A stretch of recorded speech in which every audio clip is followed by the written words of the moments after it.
right. Hello, everybody, and welcome to another episode of Who Knew in the Moment, the podcast. Today, I am very honored to have Sarah Fontenot with us. And her story is fascinating. You're going to hear that throughout our conversation today. From pursuing a dream of, I'm going to just use the term being an entertainer, it could be an actress, but being an entertainer, to now being a multi-company entrepreneur, and all the roads and ups and downs on the road along the way.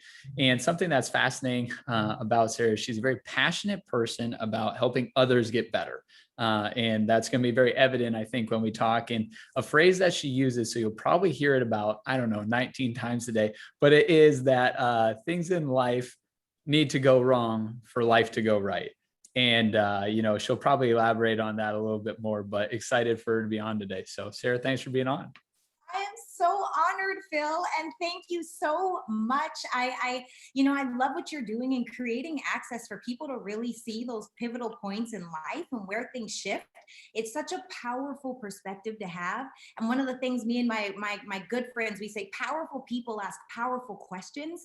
And so I love that you position who knew to be like a powerful thing. Like who knew that this was going to change my life and shift the entire trajectory of what I was doing. So thank you for what you're doing, what you're creating, the access you're giving, and the information that you're curating. I love it, and I'm honored and grateful to be here. Awesome. Hey, this enthusiasm is going to continue on throughout. So just gear up for it. Buckle in, get ready.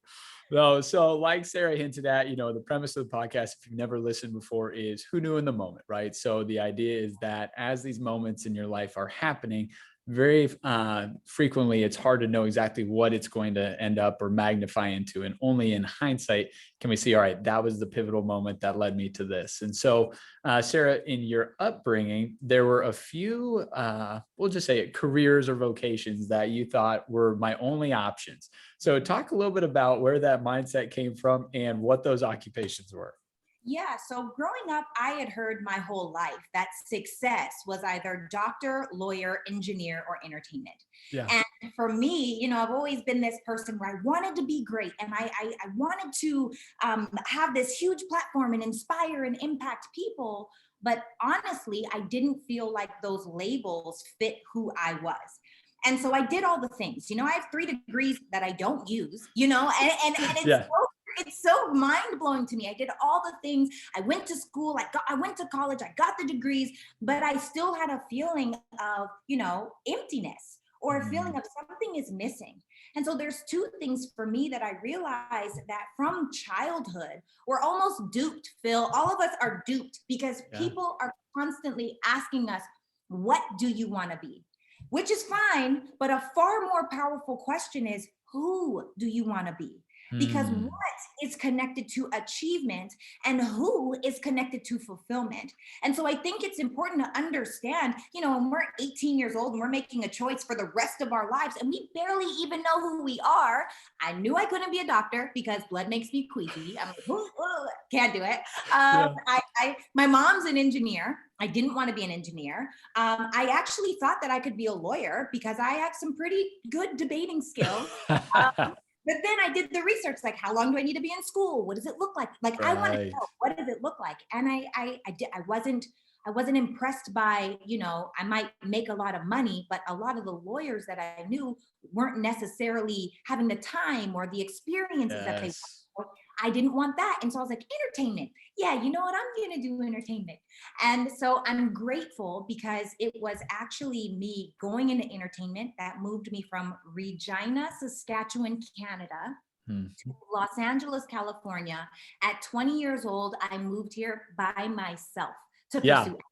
So it was crazy, but I'm grateful that, I went to school, I got a theater arts degree, all of those things. And so what's great is inside of that, I met up with a company where they were more focused on personal development. They were more focused on who you wanted to become. And so my question of why did I want to be an actress turned into, why do I want to be an actress? Who do I want to be? And when I started asking myself those questions, and I was in my heart of hearts, what I know is I want to create impact. I want to create access. I want to give people the opportunity to know that we all get to be, do, and have whatever we want to be, do, and have if we're willing to grow through the go through, right? Yes. And so I'm grateful because that's when I got clear on what it looked like. And obviously I have so many dots in my story that made the whole picture. But it's been incredible to do all of the shedding. And it never Yeah. stops. It Yep. never stops. We're always evolving. I love it. So you hit on a couple big things there. And, one thing that I'm curious as to know is, so, all right, you moved from Canada to California. Was there a lot of support? And if so, what sense of, like, all right, this is a good decision, did that give you, having support from the people in your circle? When I first moved, yes, there was a lot of support in the sense because I'm the girl, and I say this part of my story all the time. I was always calling my mom saying, "Can you please help me pay my rent?" Yeah. And I was calling my sister saying, "Can you please help me put gas in my car?" And I Mhm. wouldn't get a job when I moved here. I was like, no. So I was doing these random acting jobs, $200 here, $50 there, $50, $75. But I was struggling every month to pay my $781 rent. Okay. Yeah. I was struggling every single month. And so, in that sense, yes, I had support. But when I went down the lane of, I love acting, I love the passion of it, I love being inside of it, and I've had the opportunity to do some really cool things. However, that's not where my heart is. And so when Mhm. I realized where my heart was, which was entrepreneurship, because I can give that away, I can give away the tools that I've learned, I can give away the blueprints that I've built, I can teach people the systems that I know. So now there's nothing more special about Sarah. It's that Sarah's willing to be resilient inside of the journey, right? Like you said, I have these things that I tell myself all the time so that I don't quit. And Yeah. so what that looked like was when I pivoted into entrepreneurship, my mother, who is my superhero, my mom, she's my very best friend to this day. I love her, and my dad is great too. But my mom is like she's my role model. Yeah. Like she's up there with me for Oprah. The things that my mom did inside of life, like the way she made things happen. Yeah. And so, what I mean to say by that is, when I started, she said, "Baby, get a job, like get a real job." Because what I was going after wasn't something that she thought was successful. Because again, remember, we know engineer, doctor, lawyer, entertainment, those accountant, forensic scientist, those are the things that we know because there's this fake illusion of security, but it's not real. And so what I learned was sometimes the people that support you the most or that love you the most, they support you the least.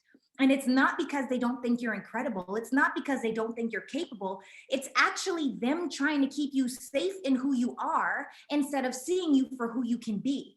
And so I had to tell my mom, literally, I'd be like, "No, Mom, I'm doing this. I'm going after it with everything that I have. But can I have $20? You know what I mean? Like, are you going to do it or Yeah. no?"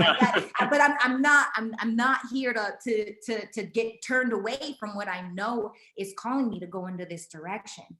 And so for those that are listening, if you're new into entrepreneurship, I think it's really important for you to have belief in yourself. Like, you have to believe. It has to be an unwavering faith, because sometimes we're looking for the things where it's like, why is this happening to me? Why? I'm going to tell you, there are 1 million reasons why you should not, why you could not, why you would not, why you cannot, but you get to grasp onto the one reason why you can and the one reason why it's possible, and hold on to that thing rooted in why you're doing what you're doing, so that when those things come up, it's like the tree that gets blown by the wind. It may bend, it may curve. Oak trees, they like bend all the way over, right? Their roots go into the ground and hold on to other oak trees, which says a lot about environment. But I say that to say, don't let the things break you. Don't let the words that are blowing on you heavy, and the disappointment and the negativity and the judgment and those things that feel like they're pushing you, don't let them break you. You take it with a bend, and you believe in yourself and what you're after. Get rooted in your mission and know that anything and all things are possible for you. But belief is an action word. It's not just a thing that we say. Yes. Okay. So rewind that, listen to that a few times over and over. And a thing that I want to dig into that you mentioned there, though, is that idea that oftentimes the people closest to you in your life, who you would think would be the most supportive, it's not even that they're not supportive, but to your point, they're trying to keep you what they would say is safe, right? Mhm. And so safety is oftentimes seen as taking less risk. So for you, your call to action to people was be confident in yourself and, latch onto the one thing. What would be your encouragement for someone to find that confidence to be able to, not necessarily stand up to the people in their lives, but like be willing to say, hey, I hear you and I appreciate your concern for me, but I'm so confident that this is going to work. I'm still going to pursue it. Yes. So when you're first starting, like, so I'm going to go over two different topics, right? And I'm Okay. going to go in as much detail as I can because a lot of people struggle with this. A Yeah. lot of and while working with thousands of people, Phil, what I've found is it's usually not the strategy, it's not the struggle of finding the resources, it's not the action steps that need to be taken. The real and true issue is worthiness. Mm. It's believing that I deserve the things that I'm asking for. It's believing that I'm worthy to have those types of friends, have that type of income, having those things. And so when I say belief, for me, it really breaks down into two, like an umbrella. There's an umbrella of belief, right? So I'm going to break down one side of it. And for me, it breaks into 5 really simple steps. Number Okay. 1 is a repetitious thought. Repetitious thought turns into your awareness. Awareness turns into your when you're aware of it. Oh my gosh, evaluation. Thank you. I was like, evolution? No, it turns into your evaluation. Anyone can be successful, y'all. Clearly, I just completely brain farted. Turns into your evaluation. Evaluation turns into your action, and your action turns into progress. Progress turns into a newer and higher level of belief. So what does that all mean? Number 1, if you have a repetitious thought, you put the thing on your screensaver on your phone, you put the pictures up at your wall, you do all the things where you see it. It's like that car that you want or you just got. You start to see it everywhere, right? It's that neurological pathway that's being created inside of your brain. So what happens inside of our minds is, if you can imagine, if you ran through a cornfield one time, no one would ever know that you ran through a cornfield, right? If you drove down a cornfield one time, there might be a difference, but over time, stuff would grow back. It'd be right back to normal, right? It just takes a Yep. little bit of time. But if you drive consistently again and again and again, that same exact path through that cornfield, not only will you see a difference, but corn won't grow there any longer. And so what happens is, when you build that neurological pathway to who it is that you're going to be and what it is that you're called to do, what starts to happen is, not only is it a very clear idea of where you're going, but it makes it really hard for doubt to grow there any longer, right? So now that you know, okay, repetitious thought, it's on my mind, you've created a newer and higher level of awareness. So I always like to use the analogy of a map. If you are as old as you are today and you have only ever seen a map of the United States, okay, that's it. Yeah, all you've ever seen, all they taught you in school was a map of the United States. And then you start to get around people and they're like, oh yeah, I just came back from Japan. It was amazing.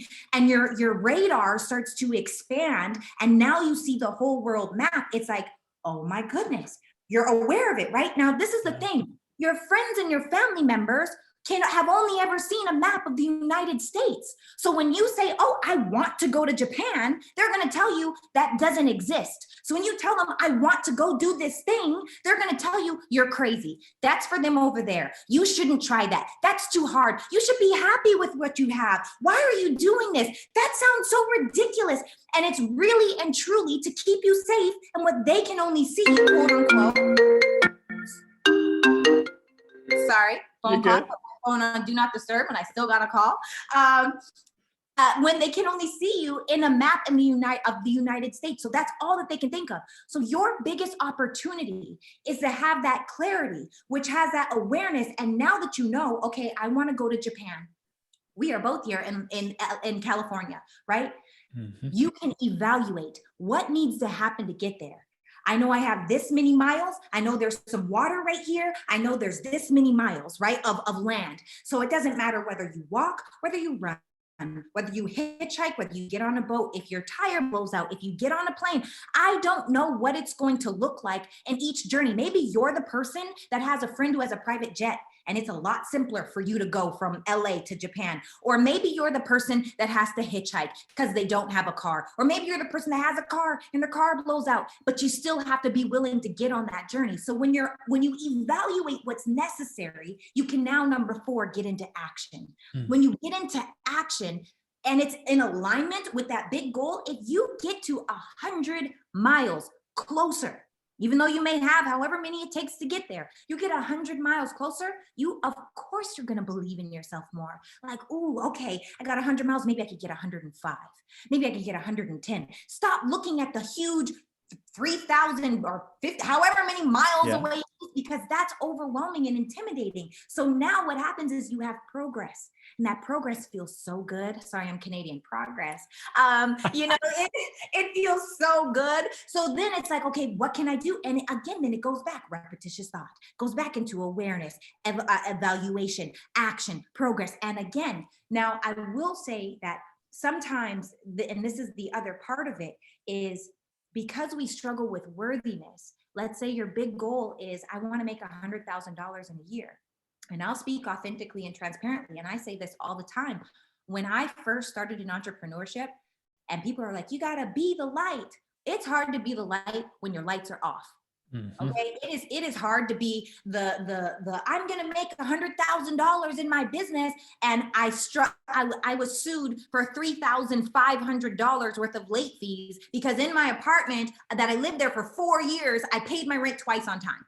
Okay, so I say that to say, sometimes people want us to declare these huge things, but if you don't feel good about what you're saying, you actually repel it. So they tell you, you got to affirm the things that you believe in, but you repel it if you don't feel good about what it is. So how can you possibly believe, right? Yeah. So for me, what I had to do was I had to break it down. Let's say you want to make $100,000 in your business. You've never made $20,000 a year in your business. So that feels far. Okay, great. $100,000 a year is only $8,333 a month, which is only $277 a day.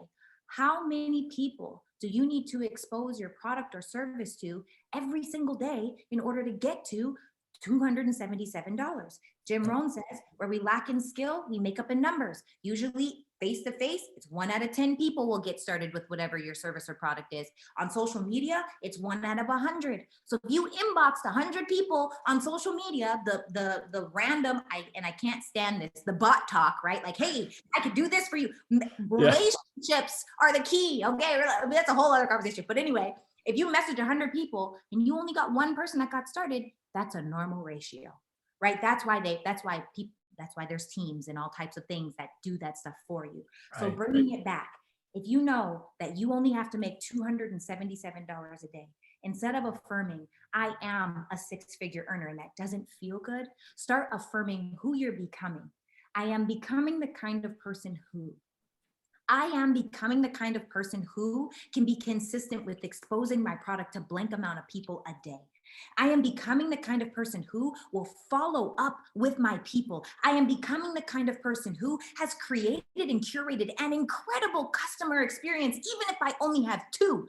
I am becoming the kind of person who will keep promises to themselves, right? So when you start to become that person, and again, it's in alignment with who it is that you want to be in the long run, now you've seen it, you're repeating it, you're thinking about it, you're aware about it, you're in aligned action with it, you're taking those actual action steps, you're progressing inside of it, and you're increasing that level of belief by affirming and reminding yourself, ooh, I feel good today. I got 1 client. Ooh, I feel good today. I got 3 clients. I'm getting closer to however many clients you need to make $277 a day, right? So I think that in building all of that, you can't not have confidence because you feel good, Yeah. Well, and the last thing you said, I actually want to highlight because I think sometimes people feel like confidence has to be an outward affirmation from someone. But in my opinion, the quickest way to gain confidence is to keep promises to yourself, right? Because I feel like personally, even my confidence is the lowest when I don't do the things that I told myself I was going to do. It's like, well, gosh, how the heck is anyone else going to believe in me if I can't even believe in myself on what I told myself I was going to do? Right.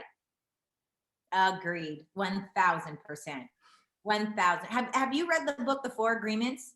No, I'm writing it down. I love to read, so it's going down on the list. Four It's agreements done. so good by Don Miguel Ruiz. And I mean, they're everywhere. So I'm not giving it away. The book it's a short read. It's a quick read, but it talks exactly about that. When you make these four agreements with yourself, it's like a spiritual contract that you sign with yourself to do these four things. It changed my life. And it's literally the four agreements are: be impeccable with your word. So do what you say you're going to do. Always do your best. Don't make assumptions, and don't take things personal. And the way that he breaks those four things down in the book, it's life-changing. Literally for me, it was life-changing. I love it. Who knew in the moment when she picked that book up, it'd be a life-changing book, but there it is. Right. I love it. I love it. So she's been just spitting wisdom on us. So, but back to Sarah's story. So yes, you're leaving, the acting world. And if I understand it correctly, a girlfriend of yours says, "Hey, you should come to this event with me." And you say, "Sure." As we've all had the opportunity to do in our young lives, you say, "Sure." Exactly. Yes, it was actually a workout. And it took her a while. I met her, and what happened, results sell. So let me just say that. Yeah. What happened was we were in a pageant together, and I saw her, and orientation was 6 weeks later. And in those 6 weeks, she looked like, I was like, surgery doesn't heal that fast. So what did you do? Like something's crazy here. Something happened. And she was like, come work out with me. And I was like, I don't want your workout. I want whatever drugs you're taking. So that amount of weight too. That was literally my mindset. And she was like, okay. And we became friends. And so as we were friends, she invited me she kept inviting me, kept inviting me. And eventually I went to this workout. And there were 200 plus people fist pumping, screaming like, you can do this at 7 a.m. on the beach. And I was like, oh my God, these are my people. This is my tribe. Where have you been my whole life? And I fell in love with the community. I fell in love with people who were after something. And those were the people that started to ask me, Sarah, who do you want to be? And those are the people that put me on to the Jim Rohns and the Tony Robbins and the Eric Thomases and the Mel Robbins. And I had never heard of personal development before. It was such a far away thing for me.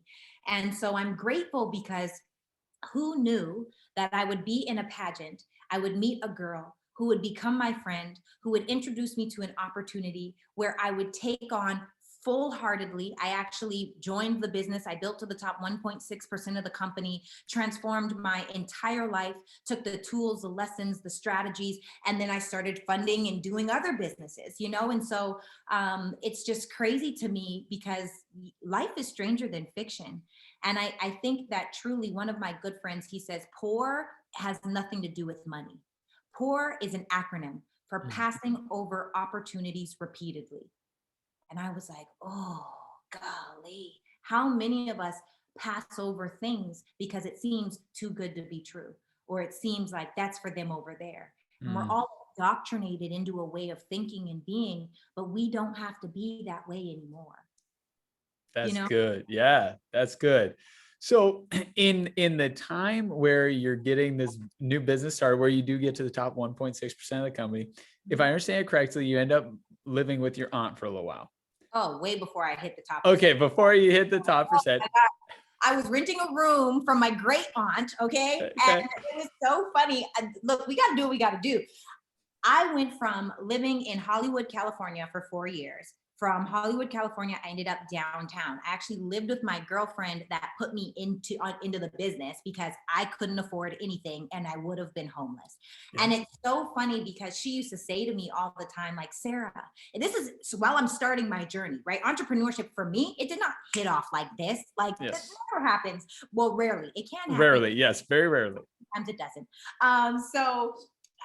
She used to say to me all the time, like, Sarah, it doesn't have to be this hard, right? Sarah, you don't have to go through this. Sarah, you could get a job. And so you have to make sure to get around the people who pull the soldier out of you, and not the people who pacify you. So you got to get around the people that are saying, Sarah, hey, this is hard, but what are we going to do about it?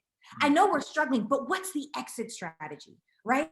And so after a while of me couch surfing at her house, I moved to Compton, California to live with my great aunt. And at the time, I moved to Los Angeles by myself when I was 20. So I feel like although I talk to my mom every day on the phone, there are definitely things that my mom wasn't there to say, make your bed. Right. My mom wasn't there to say certain things. And so when I moved in with my great aunt, I didn't know anything about credit. There are so many things I just didn't know about. I didn't know anything about, I had a 508 credit score. Being transparent, like it was crazy. I did all. So my great aunt, I used to never make my bed. My great aunt was like, a man will never love you if you don't make your bed. I was like, oh, Aunt Marge, like, like whoa. And she taught me about credit, and she taught me so many things. And so even though I was renting a room with a 3-inch thick blue shag rug, and I could barely even afford to pay her, and she was often helping me be accountable for being a grown human being. Yeah. And that was hard for me. I needed it because it was so much of the conditioning. And so one of the things that I do, and you said earlier in the call, one of the mantras that I have, a way that I didn't know at the time, is I funnel everything that I'm going through these life mantras. It's like I have these soldered on glasses on my face, and I can only see through those life mantras. And what they are is that things go wrong so that life can go right.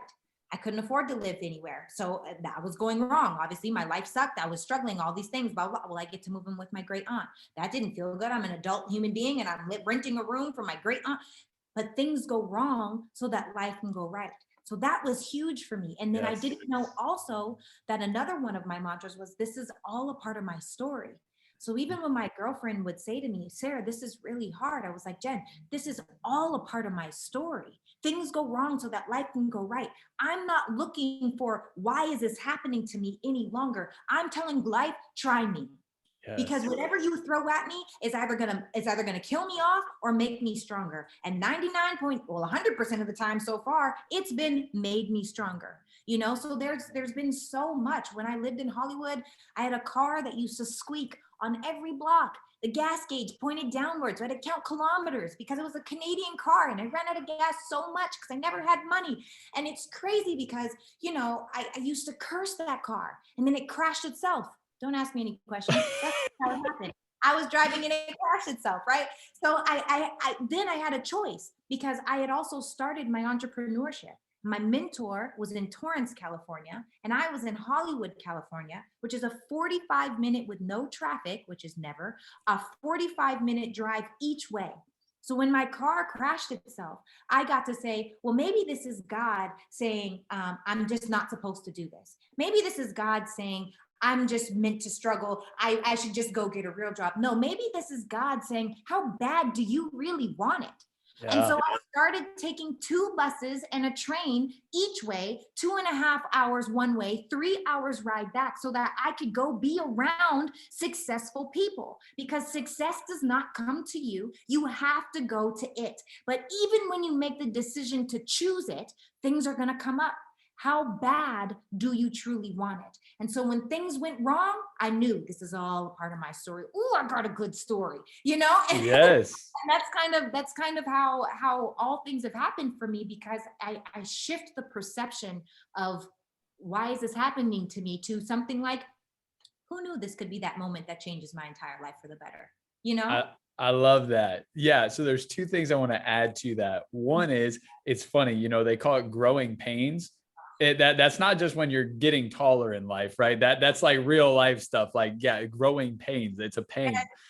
And the second thing, so I thought about this one time, and if only life was like a movie and there was music in my life, right? Because when you watch a movie, you know when something good or something bad is going to happen because of the way the music goes. Like, you just know. It's like, hey, this is about to turn around for this person. Like, the music's picking up, or it's about to be really bad.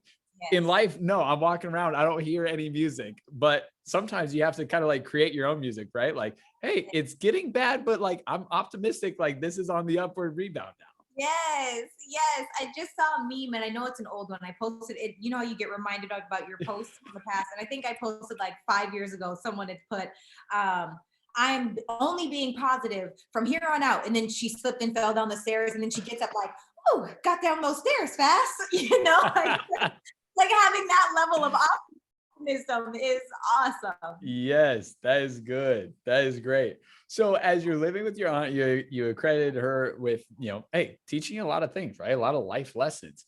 Yeah. Now you're building your business, and at this time, you're engaged, but things there seemingly are really good. But this, and I don't bring this up to like be an emotional story, but like more so because you talk about how impactful that was for you, and just like continue to grow as a woman, and just as a business person. Yeah. That person, and sometimes it annoys people how optimistic I am. I'm like, nope, I only see the good in things. I only see the blessings, but blessings come with burdens, and that's a part of it.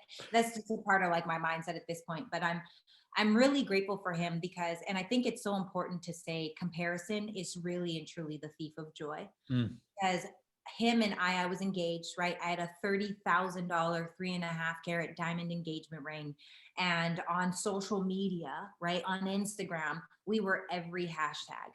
We were Black love, we were power couple, we were relationship goals. We were every hashtag, but in reality, it was a very toxic situation. And there are so many things that had happened in the relationship, and no one is perfect, and by no means am I playing the victim. However, the turning point inside of our relationship for me was when my ex-fiance looked me dead in my face and said, "You're never going to make it. The only way you'd make it is if you married someone who made it." And there are so many people listening right now who are willing to surrender their destinies loving the wrong people. Mhm. Because the truth of the matter is you get to choose, and that could be romantic or platonic, right? Sometimes we want to honor our parents so much that we listen to them. Sometimes we want to honor our friends and our family so much that we do what they want us to do, even though our heart is yearning to do something different. And so I say all of that to say that if you are looking at the people on social media whose life seems magical and perfect, social media is a highlighter. It's a highlight reel of all the best things that are happening inside of your life, but don't get it twisted. Every single person is a human being, and human beings go through stuff, and there are ups and there are downs. And so when my ex-fiance had told me that, in that moment, metaphorically speaking, I jumped out of the plane without a parachute. Yeah. And it's funny because we had this, the perception was so much more important to me at that time than the reality, that I was willing, like, even though I think at this time I was only making $5, $7,000 a month, but I was spending $6, $7, $8,000 a month to keep up with the Joneses, right? I wanted to have a look. I wanted to have that the thing, all of the things that don't really matter. You know what I mean? The Joneses are not checking for anybody, like the real ones. Only the ones, the hater ones are, but we don't care about them, right? That's right. So I found myself, I called it off in May, I believe it was 2016. And that July, I was back to that girl of being like, how am I going to pay my rent? Except now, because my expenses were so much higher, I couldn't call my mom and say, hey, can you please help me out? I couldn't call anyone. And so I actually went back to my ex-fiance and I said, hey, I'm really struggling to pay the rent. Can you help me? And he said, no, Sarah, I can't. And I said, no, I know that you can. Are you telling me that you won't? And he said, no, I won't. And in that moment, he did me the biggest favor that anyone ever could have done for me. Because instead of being out here looking for a hero, I had to become my own. Yes. And inside of my business, that was to date, that was the most, well, not to date, obviously, but like at that time, that was the craziest month of business I have ever had in up until that time in my life, right? Because I knew if we know that it's up to us, if we're willing to do the work, then we can get out of any kind of situation that we were in. And I'm grateful for him, because had he not said that, like, I stuck around for the betrayal and the mistrust and I was willing to write it out. However, when our visions were not aligned, I knew you can't live in a non-aligned vision. It's like two people that it can't. For me, I can't possibly do that.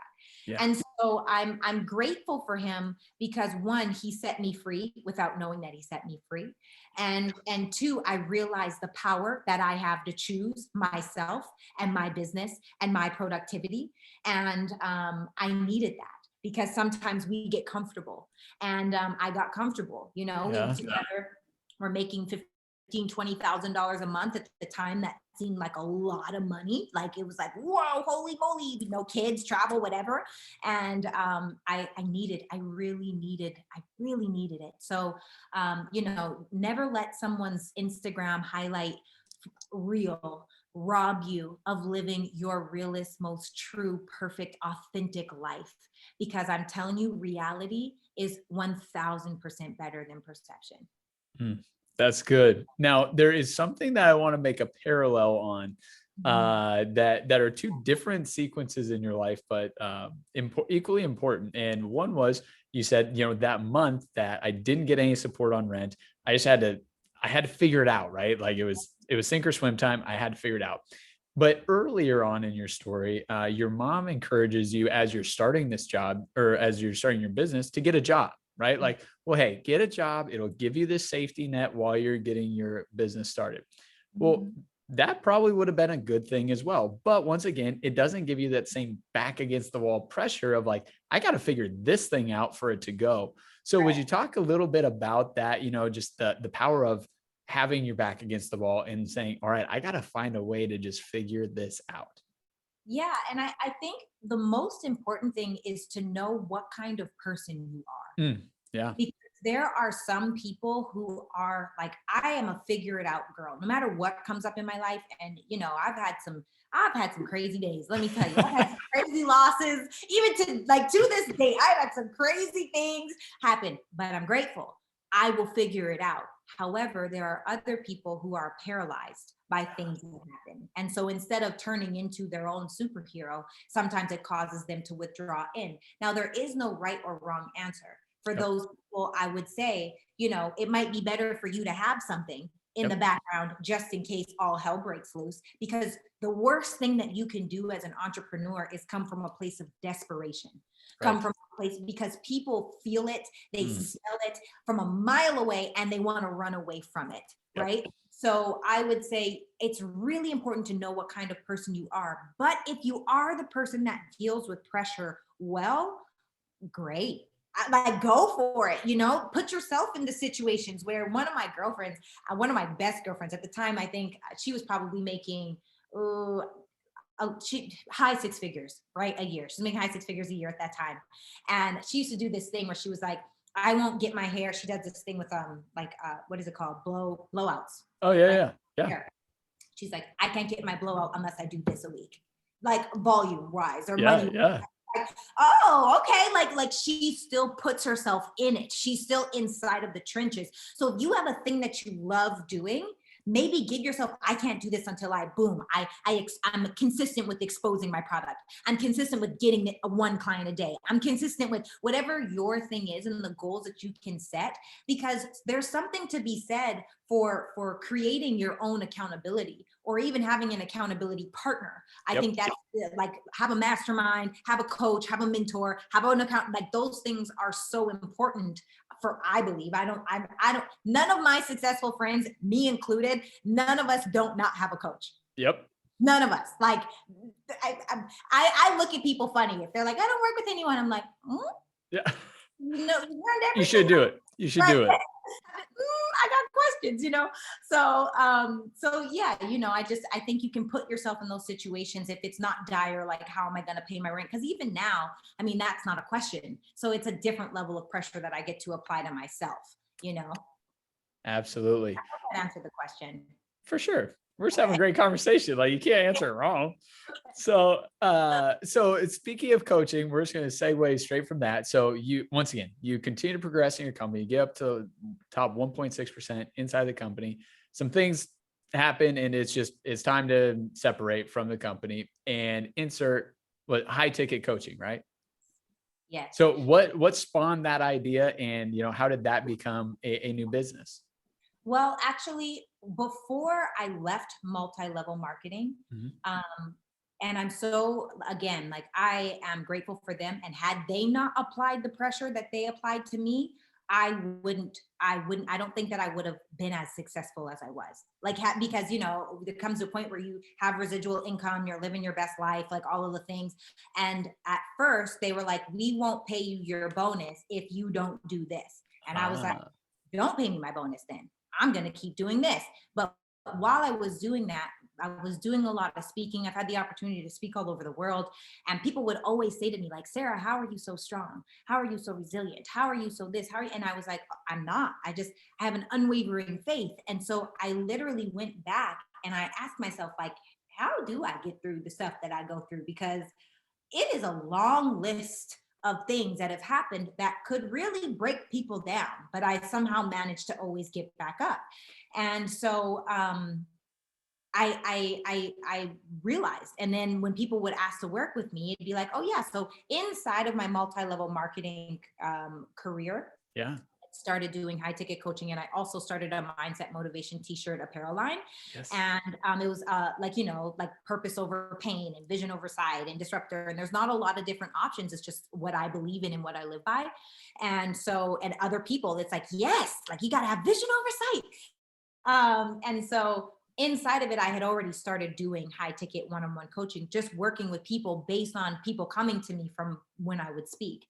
And then the company that I was with, my multi-level marketing, said, if you don't stop doing this, we're going to stop paying you, period. Mm. And I was like, oh, bet. Well, look, a golden cage is still a cage. So you can keep. And I was able to transfer out of the business, and I let that go. And I went ham on my one-on-one ticket coaching. By that time, I had already had results.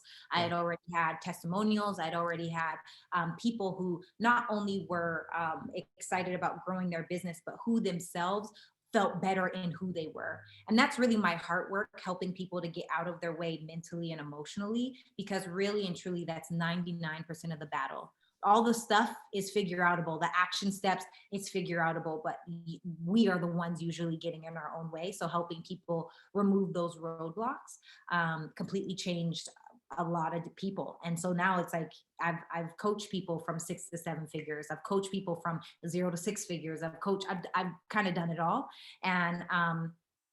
And I'm grateful for that. And so then I started getting into investing, which I don't often really talk about, but I am pretty heavy into that's like really my bread and butter.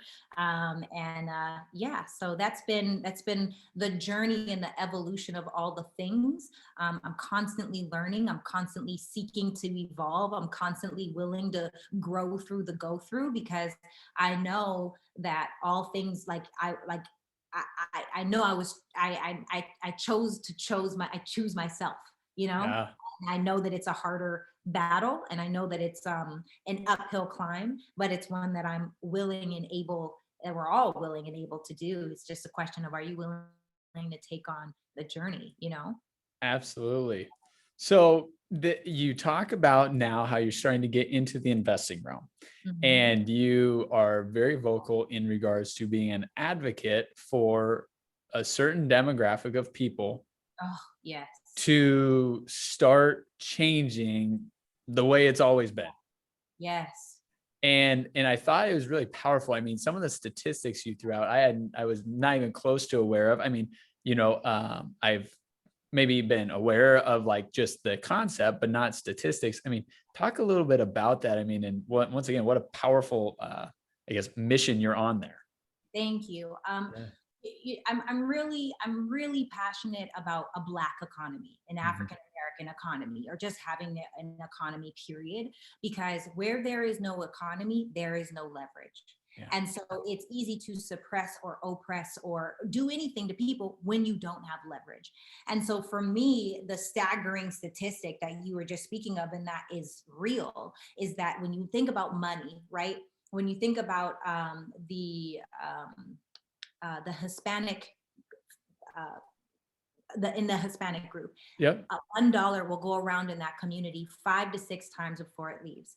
In the white and Asian group, $1 will go around in that community 8 to 9 times before it leaves. In the Asian or in the Arab group, 12 to 13 times before it leaves that group. And in the Jewish community, 18 plus times before it leaves that group, right? It circulates inside of those communities before it leaves that group. In the Black community, it is not even 1 time.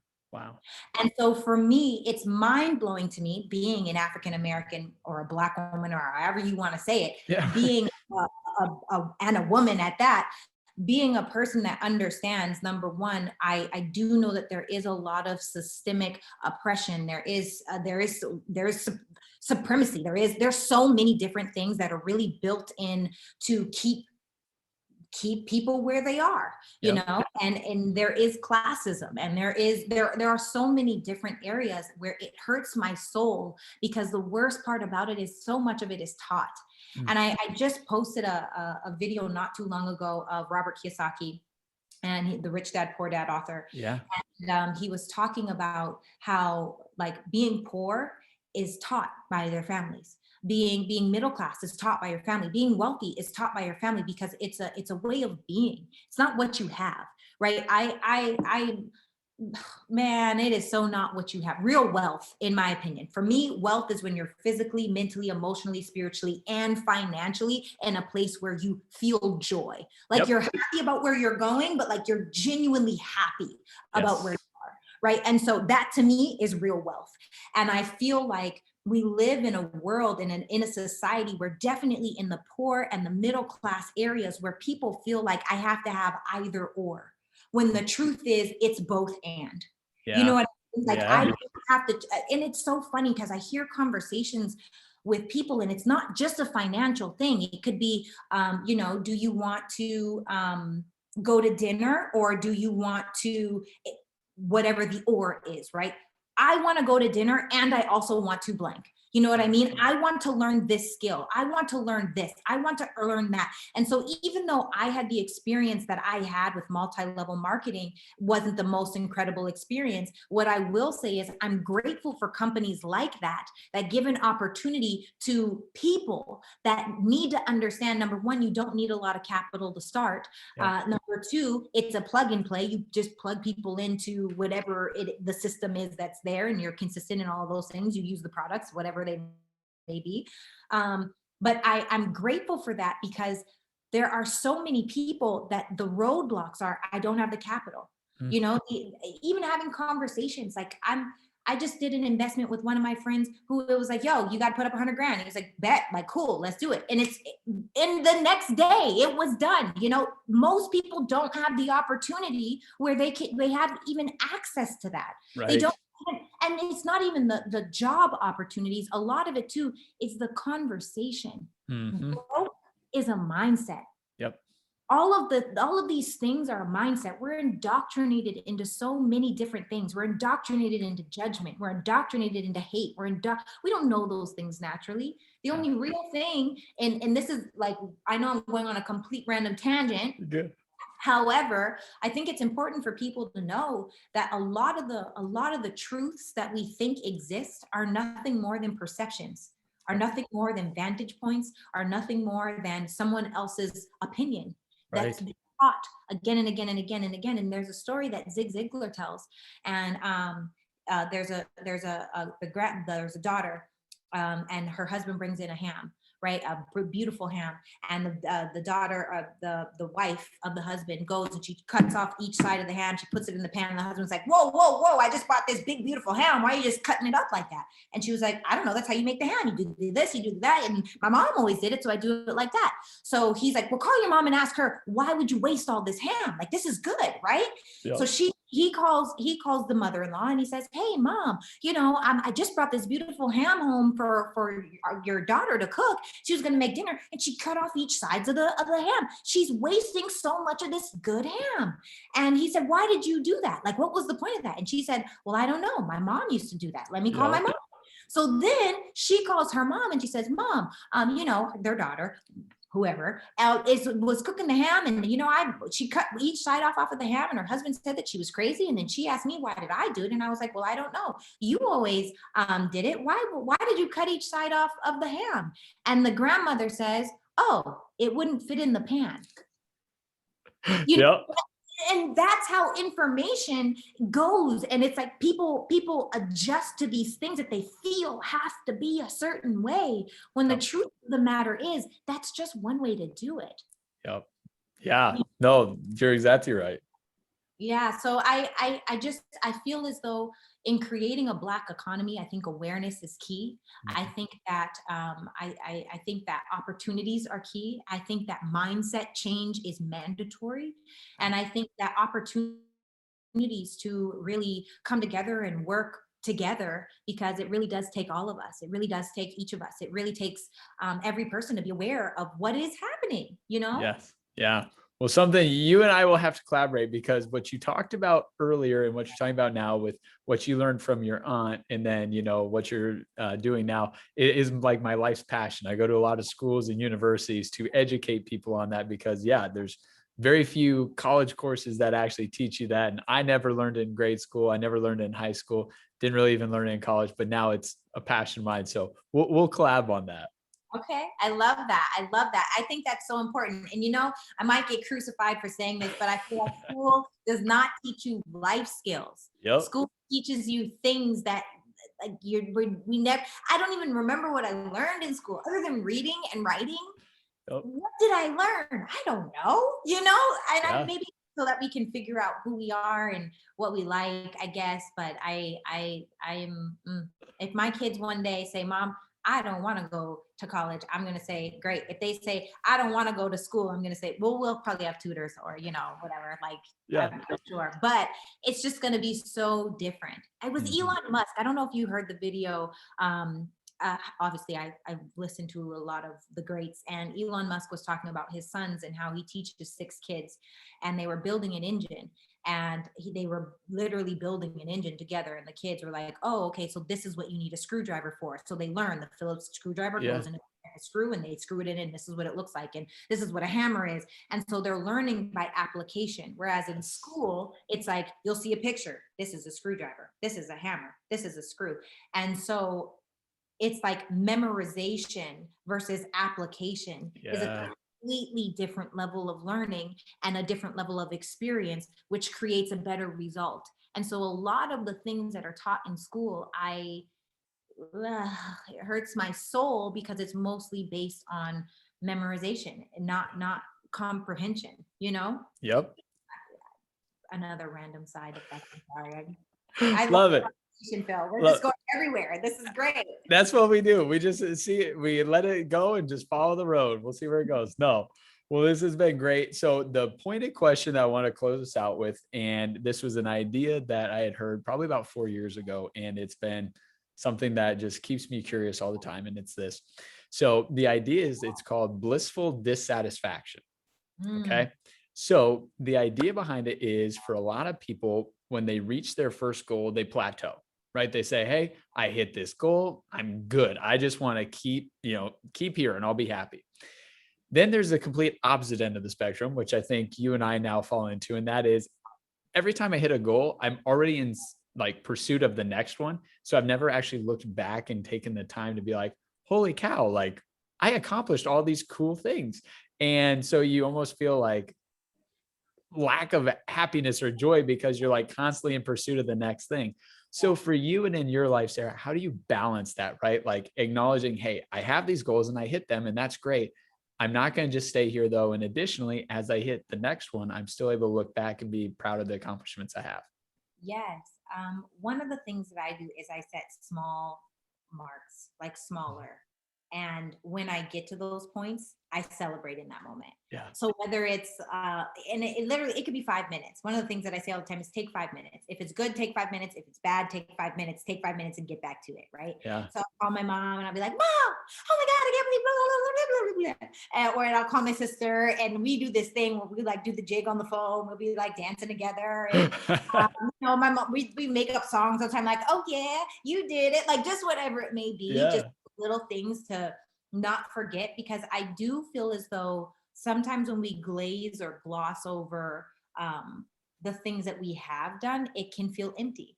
Yeah. And I think that it's important for it not, because when things feel empty, resentment can start to build. Mm. And the thing that you once loved can turn into the thing that you really can't stand, but you can't get rid of.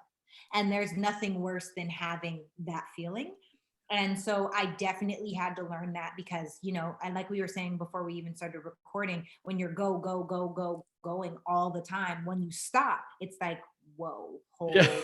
what is wrong? You know what I mean? Yep. Something is wrong, but nothing is wrong. It's just a different phase or a different Mm. experience in that moment. And so for me, one of the ways that I make sure to feel my bliss is I take the moment to celebrate my landmarks, and then my dissatisfaction. I wouldn't even say I'm dissatisfied. Like, I know where I want to go. I have Yeah. huge goals, ridiculously huge goals, but I'm not dissatisfied that I haven't reached them yet, Yeah. because I know Yeah. where they're coming.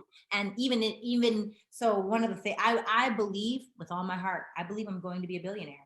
I 1000% believe that. I want to give away millions of dollars a month. I want to create schools. I want to have a housing for single moms and struggling entrepreneurs and battered women. Like, there are so many. I want to give cards away. So because of what I want to do, I know that I have to be at a certain level. Now, that being said, if I miss a billion and I land on 500 million, I can still do a lot with that for the people. You know what Yep. I mean? Yep. I'm not dissatisfied if I don't get there, but along the way, I'm celebrating every milestone that I've set for myself. I love it. I love it. That's great. Perfect. Well, Sarah, your story was fascinating. Your insight might have even trumped the fascinating story, just with all the good nuggets. So everybody, rewind it, listen to it twice, whatever you got to do. But thank you again, Sarah, so much for being on the show today. Thank you, Phil. I'm grateful and honored for the opportunity.